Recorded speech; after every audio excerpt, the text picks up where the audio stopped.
Disappointing, but not disheartening. The Rangers win the series. However, they lose the game tonight. A winnable game that was lost. We talk about it next. It's the DLLS Rangers podcast.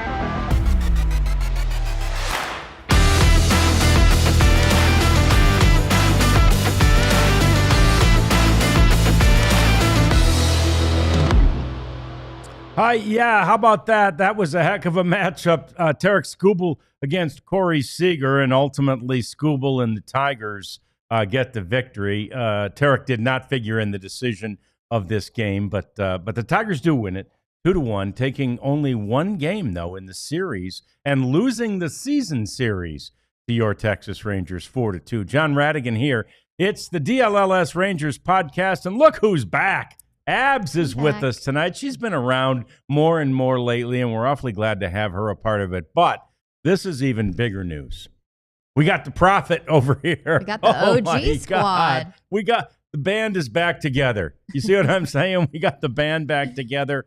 You know, I said it from the very beginning. Jim Rockford's already in there saying it's okay, and it is. I mean, it's not a horrible loss. It feels so much different than those losses where the Rangers were so close and yet so far earlier in the season, Abs. This was just, I mean, again, you're facing Tarek Skubal. You're facing the best team in baseball. Well, actually, they're now tied for the best record, and they're on a skid. They are, but Tarek Skubal, reigning Cy Young, he's having a similar campaign this season. And then we're going to get into it, but Jacob Latz on the mound today, a pitcher that did not expect to make this Sunday night baseball start. It was supposed to be Nathan Eovaldi and Tarek Skubal. We'll get into maybe the Rangers could have won with that possibility. But, yeah, I mean, did you think the Rangers were going to win this game? Probably not. Did Jacob Latz perform quite well? Better than my expectation? Absolutely. 100%. So, you know, the Rangers take the series, and there's a chat that they won the series, and that's all that matters to me. And, you know, I mean, it would have been incredible to sweep because Corey Seager himself said starting off the second half strong is so important. And Bruce Bochy, you know, echoed that momentum is huge in this game. It would have helped with momentum, but 2 out of 3 against one of the better teams in baseball against the ace of Tarek Skubal, I'm not complaining. No, they were by far the best team in baseball before the break. But then they were in the midst of a 6-game losing streak. Rangers gave it a heck of a shot to make it a 7-game losing streak. But to your point about, you know, maybe almost expecting a loss, you looked at the batting order tonight, and you know from 6 on down, 6, 7, 8, and 9, you've got Jonah Heim, who's obviously going to hit from the right side against the left-hander Skubal, and the right side is way worse for him than the left side is. Then you got Cody Freeman making his major league debut, Justin Foscue, and Ezekiel Duran. And it's like, you know, I heard Boch on the pregame show on the radio with Matt Hicks, and he said, you know, it's kind of old school. We used to send the bench guys up, right, against a pitcher like this and said, take your hacks, you know, meaning we know nobody's going to get a hit off this guy, right? And see what we can do. See if one of these guys can find a little lightning in a bottle. It's a very difficult ask against Tarek Skubal, and those guys were exactly over with 1, 2, 3, 4, 5, 6, 7 Are you strikeouts. counting the strikeouts? Yeah. 7 of the 11. 15 total on the night for Rangers batters, 11 with Skubal on the mound. And, you know, Bruce Bochy just kind of said it best. This wasn't regarding this game or the bottom of the lineup like we're talking about, but regarding, you know, players in Major League Baseball. I mean, you can't always go up against an easy guy, and you're in the big leagues. Sometimes it's the Sunday night baseball matchup with Tarek Skubal on the mound, and you've got to see what you've got to do. Cody Freeman, we're going to talk about it, his MLB debut. I mean, on one hand, could you dream up a better scenario for your story? But then on the other hand, you got to go do it, Right. in that batter's box. And it's a cool story. But then when you're, putting yourself to the test for the first time and it's the best in baseball, you get really quickly checked that, hey, I'm in the show now, and this is just how it is. Sometimes it's the best that there is, and then sometimes you get lucky, but it's baseball, and it was a heck of a game today. It felt like playoff atmosphere. Yeah, and actually, I said it was his debut, and it really wasn't. He debuted on Friday as a pinch runner and scored the game-winning run in another game, the first game back from the break, the first game against the Tigers, another really close, tight-fit baseball game. In fact, the Rangers allowed only 3 runs. They allowed the Tigers to score 3 runs in the series, and it's the lowest total runs scored against in a series since last year, since way back in July of 2024. Mm-hmm. I mean, that's an amazing number that signifies 2 things. 1, the Rangers pitching continues to be excellent. 2, the Tigers, at least lately, have been almost as offensively challenged as the Rangers were earlier. Well, you don't want to go that far, but it is something to notice. The Tigers have been outscored 48-18 during this season, where 6-game losing streak. So and like you mentioned, plated 3 runs or fewer in 4 of their last 6 losses. So, yeah, I mean, offense hasn't been something to come by. And when you just sent 6 guys to the All-Star game, right? That is something that, kind of makes you question a little bit. But, yeah, I mean, with what the Rangers were presented today, and we're going to get into Corey Seager, who did all the damage against Skubal. But it was a good game. It was a good effort. It's Tarek Skubal. So I think this one you just kind of appreciate that you took this. Yeah. Corey Seager's now 8 for 12 against Skubal. He got the first 2, his first 2 at-bats were both hits as Corey comes up with a double, just the second extra base hit by a left-handed hitter this season against Tarek Skubal. And then he had a single in the 4th inning. And if you were watching, you saw Skubal. I mean, what do I got to do? I don't know how to get this guy out. And it was a very appropriate response. And then when he finally did get him out, as Corey lined to second base, I mean, he hit the ball hard too, but he lined out to the second baseman in the sixth inning. Then the Skubal kind of had the mock. God, like I can't beat this guy. Yeah. Good for Corey Seager to again set an example of approach. Right, your approach is the same even against a guy like Tarek Skubal, and the results prove it works for Corey Seager. Well, Corey Seager's not going to change what he does against Tarek Skubal because he's Corey Seager. Right. You might beat Tarek Skubal, but I'm Corey Seager, 2-time World Series MVP in both leagues. So I think he knows a thing or two. But, yeah, I mean, Corey Seager's been on a tear. He has over 1,000 OPS during a streak right now. He's 20 games now, 21 games on base. 5th best in Major League Baseball since June 29th. June 25th in OPS. So, Corey Seager's going to be Corey Seager and do what he does. This matchup is just so interesting because Skubal's just one of the dominant lefties in the game. Yeah, and you were right on this. On Friday, you had an opportunity to interview Skubal, and his thing is the changeup. But in the past, and it's kind of it's almost taboo to throw a left-on-left changeup, right? It's just, you could lose it, it could hang, there's things lefties could do against it, it could leak on you. So you just generally don't see it. But Tarek Skubal has started to throw it against lefties, and that's something you asked him about on Friday, a couple of days before this start. Let's hear his answer. Big adjustment that I've noticed in your last 5 or 6 starts is the lefty-lefty changeup. How did that kind of come about? Was there a guy that kind of forced your hand to maybe make that adjustment, or just another thing that you wanted to add to your arsenal to kind of be more of a weapon out there? Yeah, it's just my best pitch, and I wasn't using it to lefties. And when you kind of take away your best pitch, you just don't get as much miss and as much whiff as I would like to against lefties. And yeah, I think the coaching staff came to me. It's not that I didn't want to do it. It's just like I didn't know I should do it. I liked my sinker and my slider, but it's just another weapon to use, in that aspect. And it's a tough pitch for righties to hit. I think it's a tough pitch for anybody to hit, so you might as well throw it. Yeah, I mean, of course. right? It makes sense, and it was great. I mean, I'm glad you got a chance to talk to him about that. And they said it on the national broadcast tonight. He's a nice guy. In fact, Riley Green, when they were interviewing him, they said, "Give us adjectives for." Which again, we'll get into the national broadcast in a minute. Give us adjectives for what this guy is, who this guy Skubal is. And his first one was dog, and then his second one was nice. Right. Right. He's a nice guy. He's like a fuzzy bear. Right. That's just seems vicious and scary, but he's so kind. I mean, he talked to me probably for 10 minutes Friday, and then chatted with him again Saturday. But yeah, I mean, he's clearly found something that worked. I mean, these lefties are hitting 0.56 on that pitch, and it's literally unhittable.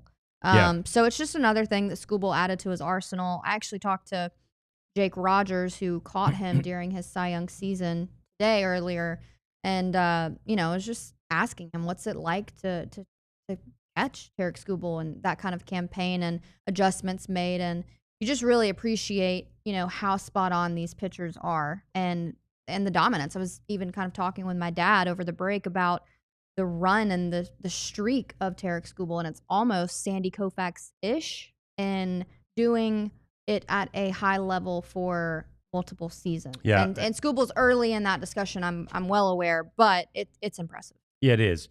From the left side, I mean, that's the amazing thing. He goes 6 2/3 tonight. 1 run was not earned. It came in on a wild pitch.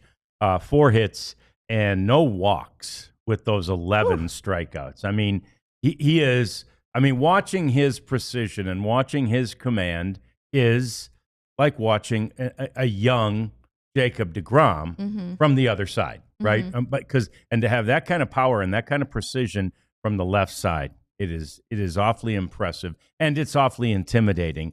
Just ask Jonah and Cody and Justin and Zeke. Cody got a good first taste of the big leagues tonight. He did indeed. He got his bat on the ball. He hit the ball into right field his second time up, struck out the first time. But anyway, that is who Tarik Skubal is. That is what we expected from him tonight. In 1-run games, the Tigers improved to 34-11. They're really good in those situations. That's a stat that you wish the Rangers were able to say. Right. Because I mean, that's what we talked about, I'd say, the whole entire first half of the season. The Rangers were losing those 1-run games, and he said that's what makes a ball club. When you can win those 1-run games, and they are one of the best in baseball, and I think that stat alone points to it exactly. Yep. 100%. Skubal went over 100 pitches, and I will say this: Jonah Heim and his, and Jonah didn't show much fight against Skubal. Ended up popping out to the first baseman twice, and then he struck out in that final at bat. But it must have been an 8 or 9 or maybe 10 pitch at bat. He was battling, and he got Skubal up to 105 or 106 pitches, and they had to take him out of the game. And consequently, in comes Holton, and he throws the wild pitch, and Adolis Garcia scores from third, and the Rangers tied the game at that point. So that was really good work by Jonah Heim. One of those assists, if you will, that won't appear anywhere in a box score. Right. Jonah's got to feel good about that. He was battling, making Tarik sweat. I mean, it was a great sequence, that Tarik threw, and just kudos to Jonah Heim. I don't think that's something that's going to get recognized as it should, but that was kind of a momentum shift a little bit for the Rangers. And if the Tigers hadn't got that next run in the next inning, I think maybe the outcome would have been different, because again, momentum is really big in this game. It is, and the Rangers, there's a clear difference. The Rangers are beginning to believe, right?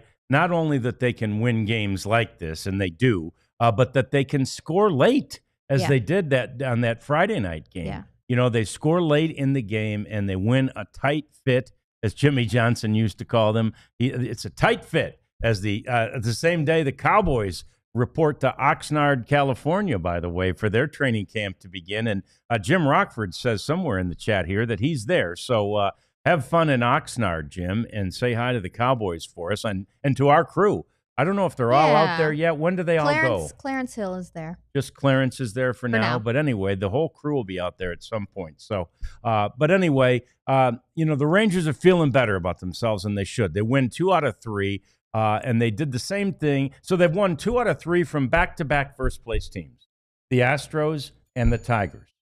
Pretty good. We'll take that. Not bad. That's progress. That's getting better. They're back to 500. 50-50 after 100 games. That's 100 down and 62 more to play. We talk about some of the ramifications of that, a little bit more about this game, and then Abs had a chance to chat with the man who made his starting debut today, Cody Freeman. It's all coming up. It's the DLLS Rangers podcast. Rads, have you ever been sitting at home, no plans, and maybe you live near an arena? Hey, sure. You get a wild hair, you want to go see a concert, you can do that, and you don't have to stress about tickets. With Game Time. Game Time is going to have the last-minute ticket options if you need them months in advance. It's your go-to stop. You can actually check out your view before you buy them so that you know you're going to get a decent seat. They don't have any hidden fees. I've used other platforms, and the ticket's not bad itself, but then I go to check out, and it's an additional $300. So you're not going to get that with Game Time because they're going to let you know from start to finish what the bill is going to be. If something were to happen to the event, you would get a refund. Game Time is the place to go. Take the guesswork out of buying tickets with Game Time. Download the app, create an account, and use the code DLLS for $20 off your first purchase. Terms apply. Create an account, redeem the code DLLS, $20 off. Hey, so whether you need snapbacks, truckers, fitteds, beanies, or tees, Branded Bills has you covered with a performance and a style unlike any other. Looking for some gear to make your brand stand apart from the crowd? Well, Branded Bills is what you're looking for. Totally got you covered with the best custom headwear. Start your order, and their dedicated team will help you create exactly what custom apparel you want. Where else can you get that? I mean, that's just crazy. They have a partnership with 40 colleges and universities, and as a part of their campus collection, and among those are TCU, Texas Tech, and Texas. So those are all places that you might want to go, and they're all places that you might want to show, and they're all things, and you can make it your own, right? You can create it with their people. So head to brandedbills.com and use the code BBDLLS. You get 15% off your first order. All right, so let's just finish up a couple of things more about this game, and then we want to get into the wonderful story of Cody Freeman. Apparently, they were giving out a superhero bobblehead Simeon. today. Seager. Well, you kind of look like Clark Kent right now with those glasses. With these glasses, I got them rocking now. You're looking snazzy. And I got an S down under here, yeah. Oh, you do? No, I don't. DLLS. Maybe they could have used you in the night. DLLS is what's branded on me after all the DLLS shirts I wear. But anyway, so the game, the series, the trend, it's all pointing up. The game didn't point up, but again, that you can scratch out a run against Tarek Skubal. He was charged with the run, though it wasn't earned. You can scratch out a run against Tarek Skubal. That's progress, especially given the circumstances of the game for the Tigers. They absolutely needed a win. And that's another reason I was thinking, because Abs and I wanted to talk about this, how much different would it have been if Nathan Eovaldi was out there? And it's a really interesting question, but I was thinking even when Evo was scheduled to be the guy, and because it wasn't until, Boch did his post-game interview last night and then came back into the media room. So, unless you're paying attention, you didn't even think there was anything wrong. And then all of a sudden he came back, oh, yeah, Evo's got back tightness. He can't start tomorrow. Mm-hmm. And so, we're all like, oh, geez, that, certainly ruined the Sunday Night Baseball marquee matchup ESPN for was ESPN. Not pleased. They had to be disappointed. But then you see what Jacob Latz did, and you go, well, I don't know that Evo's numbers, Evo probably would have gone longer than 5. But to get 5 innings out of Jacob Latz. 6 hits. He worked out of a fair amount of trouble. He had a run, an earned run, of course, in the game, and then he didn't walk anybody, and he struck out 3. So, man, I got no issues with that performance. We talked to Bruce Bochy pregame. And I said, Boch, is Jacob Latz, a pleasant surprise? Oh, yeah. He said, I don't even want to say the word surprise because he said, I know what he's capable of. I know he can be a starter. We just have a good rotation. We haven't really needed him in that position, but he's showed up, and I think he's done an incredible job. He's made 19 relief appearances this year. He's made his 3rd start. He's thrown at least 3 innings in each of his last 3 appearances, and it's been remarkable. I mean, it's games that you're just hoping isn't too bad, and then he leaves the game scoreless. Yeah. Well, and let's don't forget about that no he took into the 6th inning. So yeah, he's done a great job in any role, and that's fantastic. And Evo, I think the biggest difference would have been, maybe first of all, Evo wouldn't have gotten in the kind of trouble, and where Latz did get into trouble and where he did allow the run is he allowed 3 singles in 4 hitters to lead off the 2nd inning. Unlikely that Evo would have done. This probably would have been like the Friday night game. This would have been a 0-0 thing, going deeper. So, it would have been great to have Nathan Eovaldi in there, but Jacob Latz did a great job. You can't ask for more. No. And speaking of Eovaldi, in the conversation with Boch before the game, Evo is a possibility to come back as soon as Wednesday, yeah? Correct. Wednesday against the Athletics. Really all the notes say is that, he was scratched due to back tightness, and he experienced back tightness during batting practice on Saturday. So the team's going to reevaluate him, consider treatments, but there's, not a on-paper timetable, but they're looking at that Wednesday if things kind of go. And more good news about Wednesday is the fact that Jon Gray could be back by Wednesday. Now, if Evo and Jon Gray come back that day, you can be almost sure that Jon Gray will go to the bullpen. And I believe, and I was kind of floating this around to my sources on Friday, and nobody wanted to commit to this, but I think the fact that the Rangers are, quote unquote, rushing Jon Gray, and I say that, we thought he'd get at least 2 more rehab starts, right? After the one he's about to make. They seem to be hurrying him along, and that could be one of 2 things. One, bullpen. They need him for the bullpen. Yeah. 2, trade bait. Yeah. So. I like where you're at. Uncle Ted says Latz is Bradford without strikeout ability. Yeah. He throws a little harder than Bradford. Harder. But I'm going to bump him up. Yeah, but it's okay. And I don't mind. I don't mind either one of those. I'm sad for. Obviously, we're all sad for Bradford. But I think that's a pretty good comparison there. That's a pretty good comp. So I was looking at the numbers, and a good indicator. It's a series. I'm not gonna, die on this hill, but a good stat. The Rangers only had a few hits throughout this. And it was around 4 hits per game. I mean, a $150 batting average. Yeah.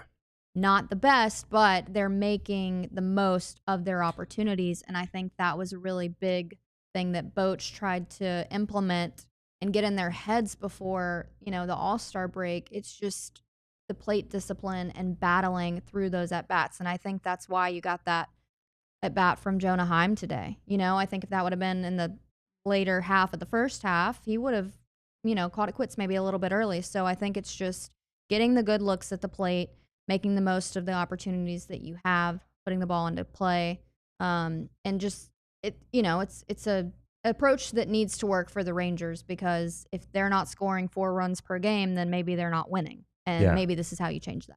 Yeah, there's no doubt about that. And the reality is that this team needs to hit obviously better than they did against the Tigers in this series. They've been averaging in the first 2 weeks in July at the plate before the All-Star break, and in the 2 weeks that preceded it, they were averaging north of 5.5 runs per game. And they obviously didn't come close to that over the course of this series against the Tigers, who did pitch well. but they only threw Tarek Skubal once, right? And the other guys are not, they're not Tarek Skubal. They're not Jacob deGrom. They're not Nathan Eovaldi.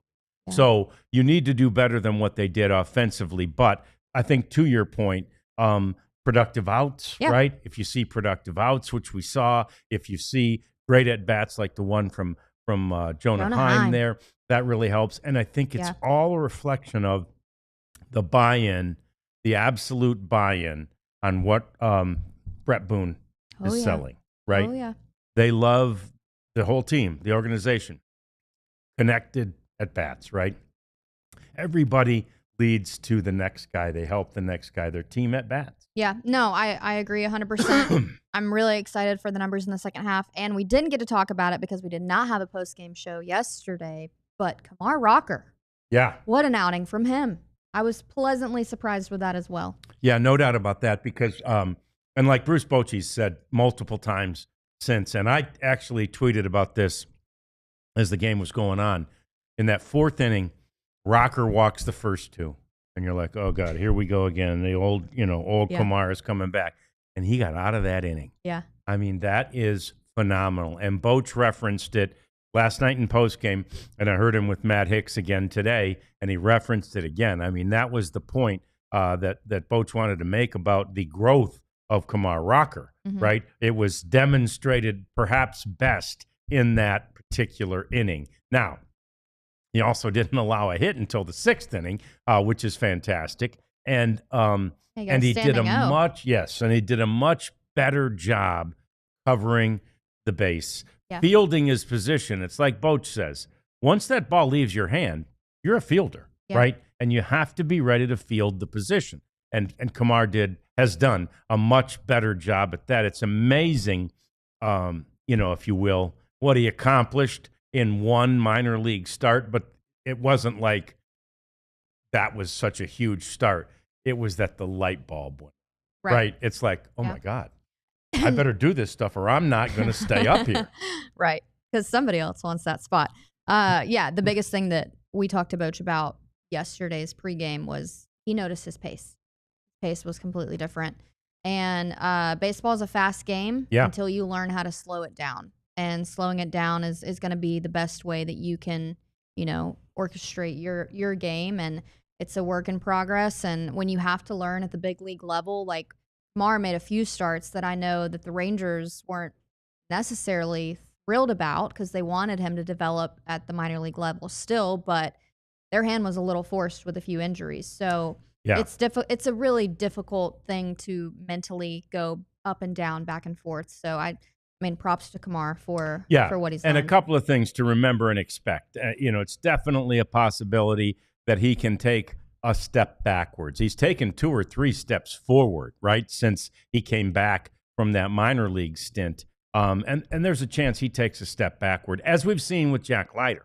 Jack Leiter started the season so well, and then a step back, and then a couple of good starts, and then another step back. And, of course, he did have the blister to put him on the IL there for a short time. So that's what you're going to get out of rookie pitchers, and that's what you have to expect out of rookie pitchers. But it appears that the Rangers have done everything ultimately correctly with these 2 young men, right? You can see these 2 guys continuing to learn, especially the way Leiter too. Yeah, the Leiter and Rocker, especially the way Leiter is just a sponge to Eovaldi, to deGrom, to everybody, right?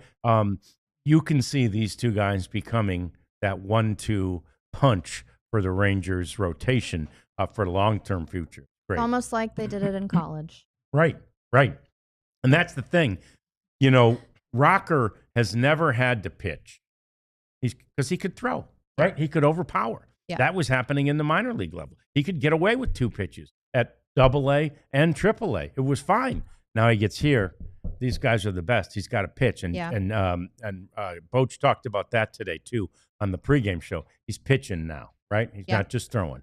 And he learned it quick. Good for him. Well, my favorite word in sports is getting exposed. Because anybody can be good to a certain level. But when you get exposed and you can make adjustments, that's when you're a professional athlete, Because like you said, you can throw. Maybe you can't pitch.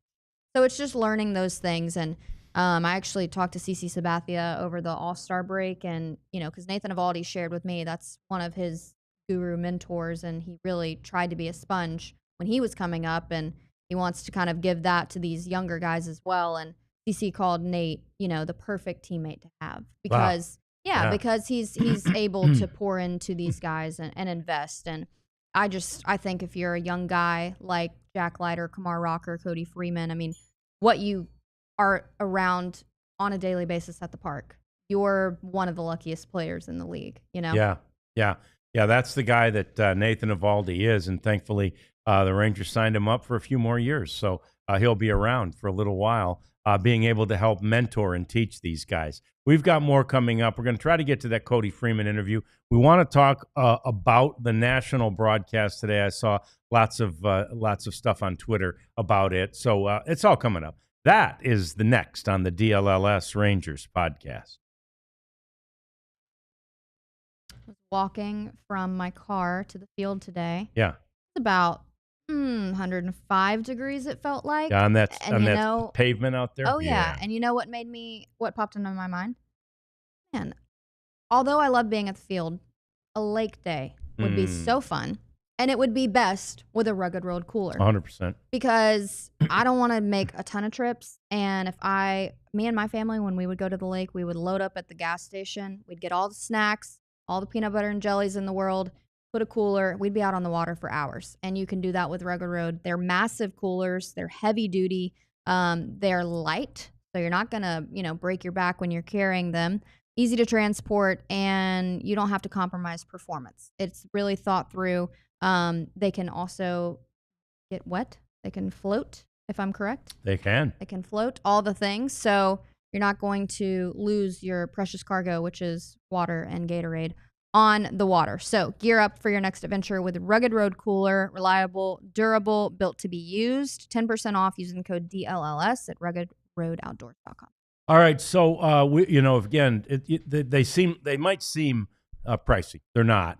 And it won't matter if you use Monarch money, because you can get the best cooler or the best anything if you handle your money correctly. The finance tool that people actually love is Monarch Money. It's in over 1 million households in the United States, and it was named the Wall Street Journal's best budgeting app of 2025. So we recommend that you get that thing. Remember, financial stress is one of the top reasons that relationships fall apart, and Monarch Money sort of teaches you how to have those conversations with each other. So we can't encourage you enough to get Monarch Money, get control of your finances. Use the code DLLS at monarchmoney.com, and you'll get 50% off your first year.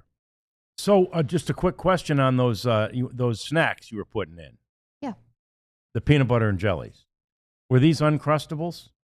We do love Uncrustables, but my grandfather has made me, Brad's, it's got to be in the thousands of peanut butter and jelly sandwiches. Apple jelly is the best one.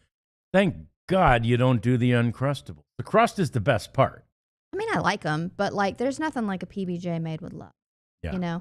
My family, every birthday, my mom ships me, because they don't sell my favorite apple jelly in the store, so she ships me 8 jars for the year. So it's that way you can make your own peanut butter and jelly sandwich. I think there was one kid during the College World Series, and he was like, I eat one every single day. I could potentially put up a similar. On the Rangers charter, they always had really good food for us, and you'd come in there, and a lot of it, especially when we were leaving the city, we were in and going somewhere. Yeah. It would be there would be food at the front of the plane that was catered in by one of the local places. If you're in Boston, there's going to be some clam chowder or some lobster rolls, whatever.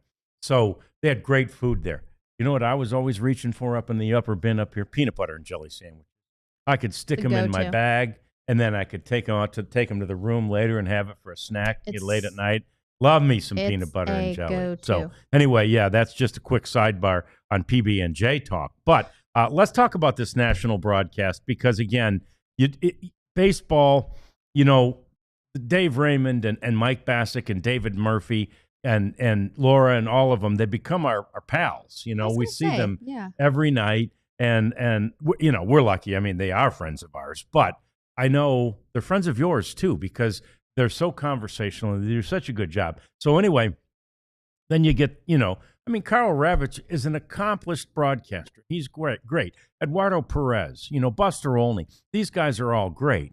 But somehow, man, it's just like, Not the same. I don't know, it's just like going to somebody else's church, or it's just strange, You can't get your arms around it. And then they give you things like, hey, do you know that in this town, they actually call Adolis Garcia El Bombi?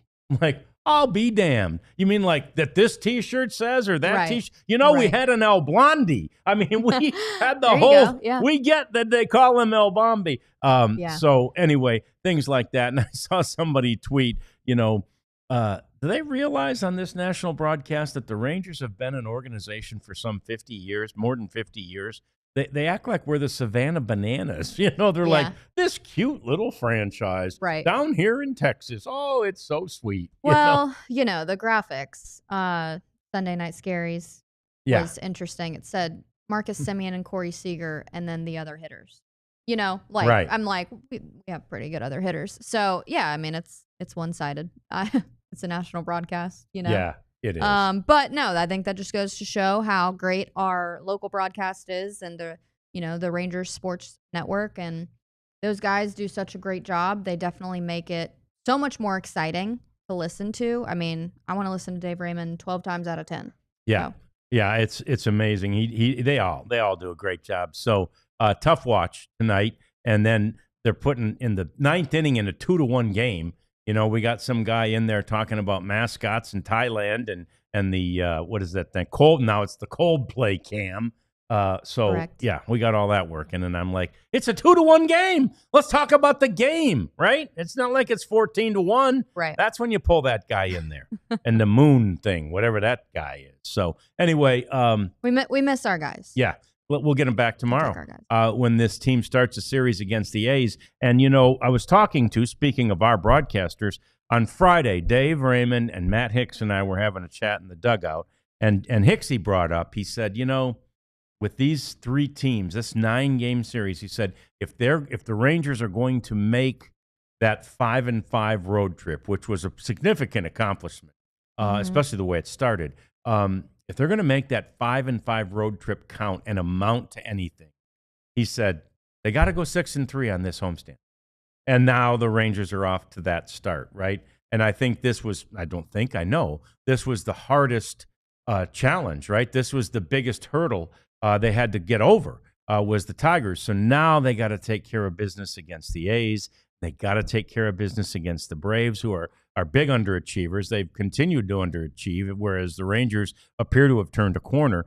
And so truly, at this point, I think 6-3 is great. I think at this point, sweep one of them and lose one to the other, if you will. Take 2 or 3 from the other, and now you're 7-2 on that homestand. That'd be beautiful. That would. Nothing like home cooking. I want that. Nothing like home cooking. I think the AL West division matchup will be good. I think the Rangers enjoy being at home. I think they're happy to start the second half at home. And, I know that for fans, it's disappointing that Jacob deGrom didn't do anything at the All-Star game, or more Rangers didn't go. But it takes a toll. I was hanging around, after the Rangers got done with BP Tigers side, and 3 of their All-Stars were sick. Yeah. So, they come back and they're feeling groggy and not great. Where would you rather have meaningful baseball and your best players? At the All-Star game on a red carpet, or in a game when it matters in the second half against a AL West division rival, Yeah.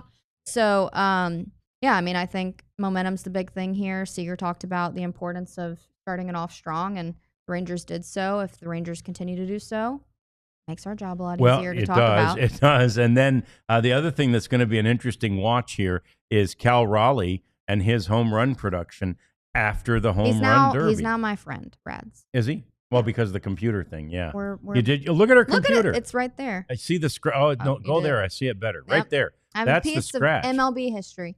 Yeah, that's pretty cool. If you do, I hope you guys saw that picture of Abs with him, and she gave him the ball, which was very kind. I would have. Considering he won $1 million. That Did he? Did he get a car too? They used to get a car. they used to get a car. I think it's just the cash. No car. now. Yeah, only get $1 million now. Damn. Yeah. Did we touch on Chris Martin? No, we got to Chris talk Martin about that. Exited the game today. Left calf strain. Man, Yeah.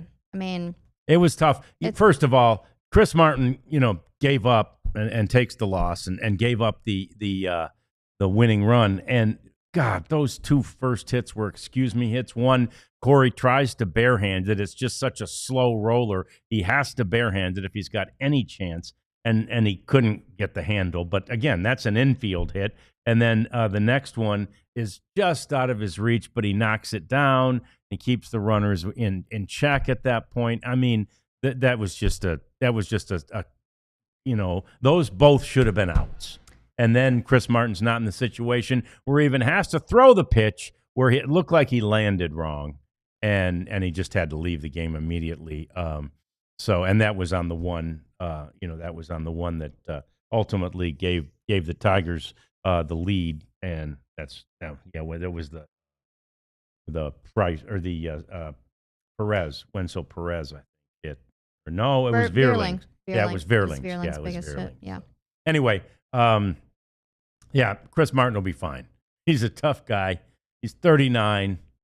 Things like this happen when you're 39, So, but he'll be fine. And it was a great job by this bullpen. Luke Jackson came in. He went 1 2/3. Hobie Milner, just a third of an inning, which is good. He doesn't need extra work. Right. And then Martin would have gone at least that full inning, and then and pressed into duty. Caleb Bosley did a great job. Mm-hmm. Yeah. So, yeah. I mean, you didn't expect him at that start.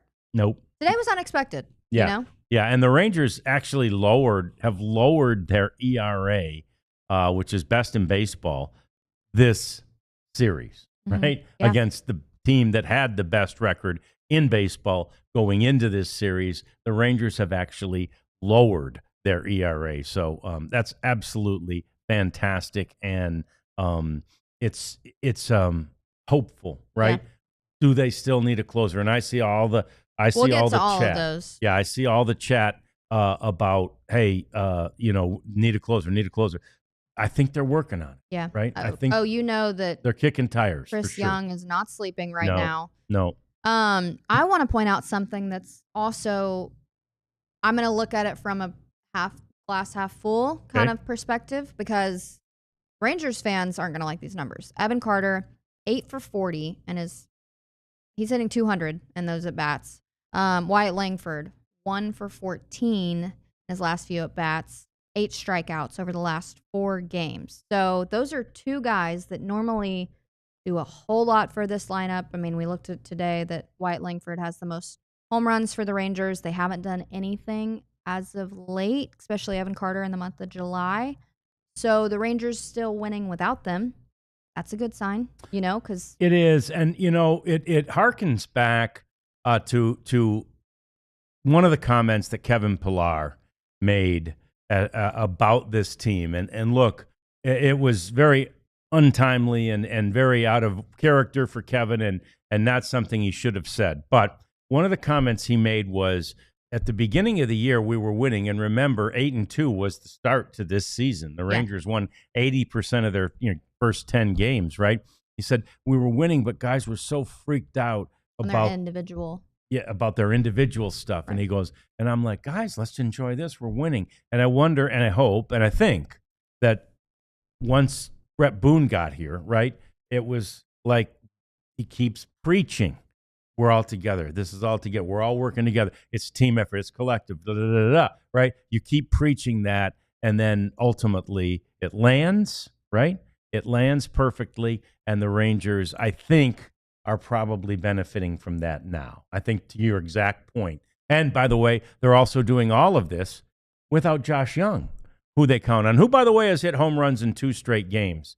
down Is at the the glass minor league half level. full, Rads? Yeah, I'll go half full. I'll go half full with you. So yeah, Yeah. I think there's a lot to be optimistic about right now. But again, this will change tomorrow or by Tuesday if they come out and don't show offense and don't show team offense and don't start to get back into that offensive, stretch like they had in the early part of July. If they can't get back to that right here out of the break, we're going to be concerned again because you can only pitch so well, right? Exactly. And if you can't score, you can't win, Abs. I agree. Corey, we kind of talked to him about, was it game 1? Yeah, it was game 1 that his big hit was what secured the win for the Rangers. And Jeff. That was unbelievable. Corey Seager. It is believable. It really is. Jeff asked, you guys haven't really had a hot streak. Do you feel like it's on the way? And, Seager, in very Seager fashion, said, oh, you can't really predict it. It's nice to win one, but you're going to focus on tomorrow. You can't really predict a hot streak, but baseball is such a contagious game that, heck, you can even see it on the opposite side with the Tigers losing 6 straight. I mean, these streaks do happen. Seager's on a 21-game on-base streak. Yep. And it seems that when these things start to click, the dominoes start to fall. So Corey Seager, starting to do Corey Seager things. He had a slow first half. Marcus Semien got on that little bit of a hot stretch lately. Kyle Higashioka, you may not notice it, but he's been pretty lights out in like 9 of his last 12 games. So, yeah, I think it's just I think they're all going to rally around team success. I think, great point, Brett Boone's going to make sure that that's a thing because you kind of can tell that energy's a little lighter, Oh, yeah. Yeah. And guys aren't walking around with their heads down if they're over or things like that. They're winning meaningful baseball games, and the guys are excited about that, and I think it's a really good sign for the Rangers. They're 100 games in. They've got 62 left, and there's a lot going on around the game right now, some of which actually involves Rangers or former Rangers. We talk about that next on the DLLS Rangers podcast. But first, we have to remind you about the fact that you can become a diehard. If you do become a diehard, all you have to do if you're watching on YouTube, scan that QR code, and you can sign up to be a diehard right away. It's such a great deal, and it's the time of year that you really need it because obviously we've already talked about the fact that the Cowboys report today, so there's going to be so much content coming out of Oxnard from the most senior and accomplished beat writer on the Cowboys beat, and that is our guy, Clarence Hill. He's been Pop, we like to call him. And so anyway, avail yourself to all that Pop will bring you from California, all that Jeff continues to bring you on this Rangers beat. They're getting and then look, the Stars, it won't be too long now, a little more than a month, and you're going to be getting content on the Stars again. Mavs. And the Mavs. Yeah, we did all kinds of summer league stuff. I think there's a little lull on Mavs news for the immediate future, but won't be long before the Mavs are making all kinds of crazy. So, you got to get your diehard membership. That's what we're saying. If you do it, you get a free shirt too. And be sure to sign up for the newsletter. We send one a couple times a week. They're actually pretty good. Joe Hoyt was with us, used to write them. I'm not even sure who writes them right now. Is it Bobby? Either. Maybe Probably. Bobby? Bobby. Anyway, it's a good piece of information. You get pretty much like a one-stop shop, few snippets from each team. So if you want to sound like the most educated fan in Dallas, go ahead, hop on the newsletter, follow all of our accounts. We want fun content for you guys, so I'm the one pushing it out. So yeah, that's right. Anyone knows it's Abs. Yeah, so we want to make sure good things are happening for you guys. So be sure to follow all of the socials as well and tune into the daily shows. Yeah, absolutely. So let's get to some of these other stories happening around the game right now. How about the Brewers? The Brewers have won 10 games in a row. Abs, they swept the Dodgers this weekend. They've swept the Dodgers in over 6 games straight, 2 series over the course of 2 weeks. One before the break, this one right after the break. It's an amazing run. In that time, I think they've outscored the Dodgers like 31-15 or something like that. Just crazy numbers. Today was a tight one. It was 6-5 was the final in that game, and Clayton Kershaw left pissed. Yeah. And he got pulled in the 5th inning, and he mostly, I think, was maybe not even as angry at himself as he was at his team. 3 errors in the game, 2 of them in that all-important 4th inning. And the reality is that, Abby, is a reminder about something we haven't talked about, but that the Rangers haven't talked about today. But the Rangers still lead Major League Baseball with a .991 fielding percentage. I think it's up to 7 or 8 games in a row now with no errors. That helps. Yeah. That saves you runs, right? Yeah. That keeps you in games. You're not going to win a sloppy ball game, you know? And Clayton Kershaw, I don't think he dramatically exited. Did you see the clip at his Yeah, I mean, he post-game threw the locker? glove, you know. He kind of tossed the glove hard onto the bench, but it wasn't like, you know, some of the ones we've seen where somebody takes a bat and wears out the cooler or anything Oh, yeah. like that. He's way too old for that He's reaction. past that. He's past I that. think he's going to go home and tuck his kids into bed and maybe make him a PBJ. Yeah, that's right. Maybe an Uncrustable. Yeah, I mean, the Dodgers, you know, on a little bit of a losing streak Right. as well. Right. And I don't know. I was kind of talking to Dad about potential of, you know, the postseason and World Series. I think it's going to be fun. I think it's going to be teams that you don't really expect it to be. Well, a little bit like 2023 when it was the Texas Rangers and the Arizona Diamondbacks, 2 wild card teams. Yeah. But at this point, though, if the Rangers are able to figure out a way to get into the tournament, and then with that pitching rotation that they have that starts with DeGrom and Eovaldi, maybe get into the World Series again, people will, like, that won't be quite as unexpected, right, as it was in 2023. But I agree with you. I mean, nobody at the beginning of the year was expecting the Tigers to be able to be a World Series team. Despite their playoff success last year, they still weren't a team anybody was thinking would do it. And so if it's teams like that, if it's a team like the Brewers on the other side instead of the Dodgers, how fantastic would that be? Yeah, I mean, I think there's going to be some fun in the fall. Yeah, it'd be electric.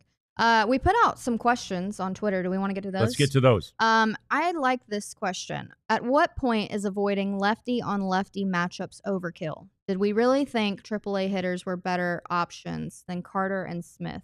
Well, I mean, no. Question. They weren't more prepared to face a Tarek Skubal. So at that point, though, you know, Skubal is just so dominant. You might as well play the matchup, right? It's so unlikely that even those guys, I mean, it's not like, you know, Smitty's a great hitter, but it's not like any of them are going to have or have numbers that show they have great success against Tarek Skubal. Let's don't forget, he hit the Rangers in Detroit in May through 5 or 6 innings, and then they finally scratched one out. They actually got a run. Ironically, they lost that game 2-1 too. That was a Patrick Corbin game, and Patrick pitched really well against Skubal. Nobody was thinking that was going to be a big pitcher's duel, but certainly, at least not from the Tigers' standpoint. But it was, because Patrick Corbin pitched well. So I get that. I get that question. I also heard, as I mentioned earlier in the show, I heard Boach saying, kind of old school, where you tell these bench players, get up there, take your hacks. It's almost like throwing them to the wolves. Like, see what you can do. Sink or swim. Right. Yeah. So it's a good question. It's legitimate. And there was a question about, you know, why not pinch hit Smitty there in the 7th inning.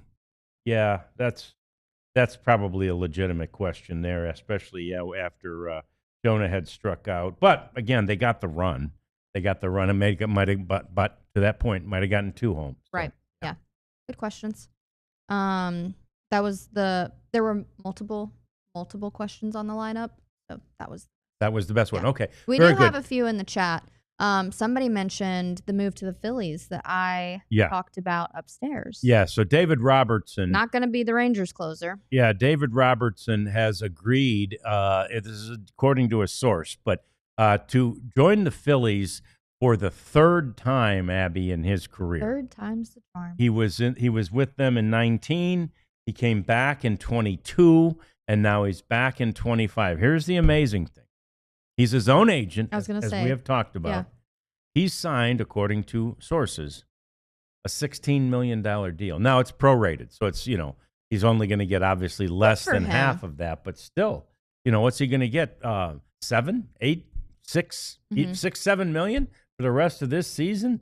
I guess it'd be a third, so more like 5 or 6 million for the rest of the season. That's pretty good. He gets to spend basically the first part of the season, 100 games with his family in Providence, Rhode Island, and then he comes in, pitches for a few weeks. And again, his playoff record is unbelievable. So not a bad gig. It'll be interesting to see how well has he stayed in shape, how much has he been throwing. We haven't seen a whole lot of any of that. We talked about it the other day on the show. But anyway, those of you who would hope that he would be here as a potential closer, not going to happen because he had more experience with the Phillies. And Jeff and I talked about this the other day. And by the way, Jeff's on vacation, so it's going to be sometime. So yeah, it's going to be Abs and me for the whole week, basically today through Thursday.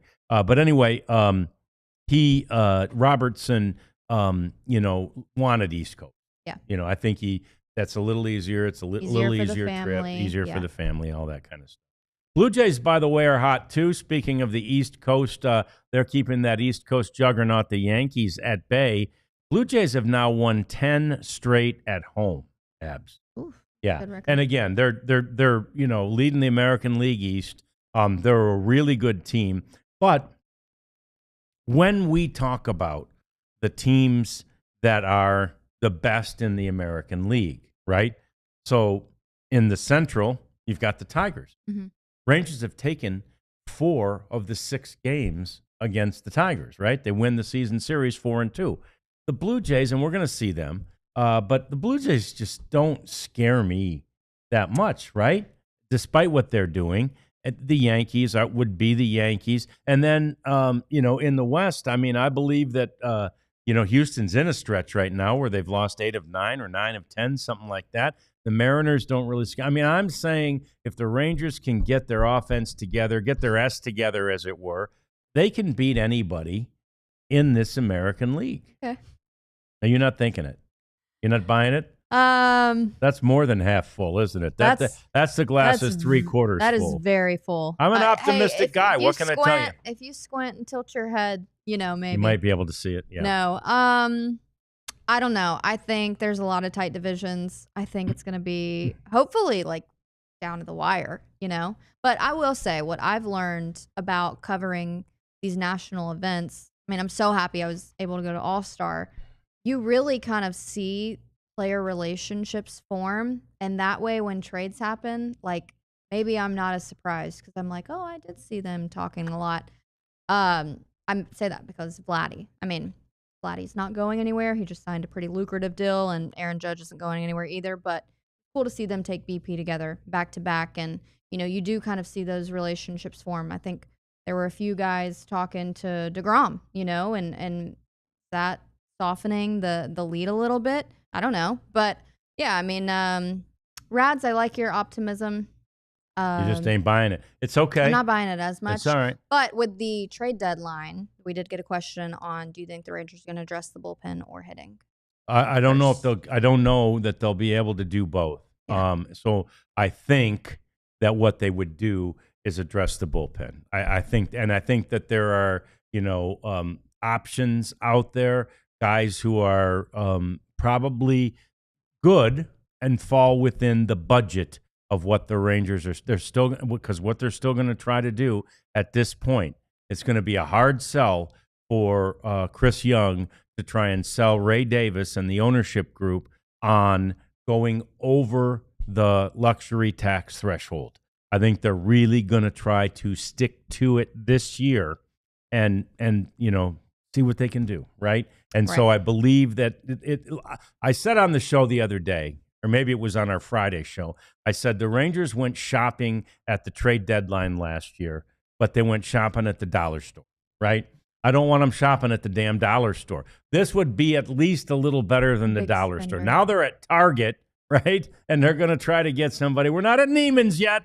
We'll go to Target. We'll get something nice, a good quality product made at Target, and it's probably one that you're renting.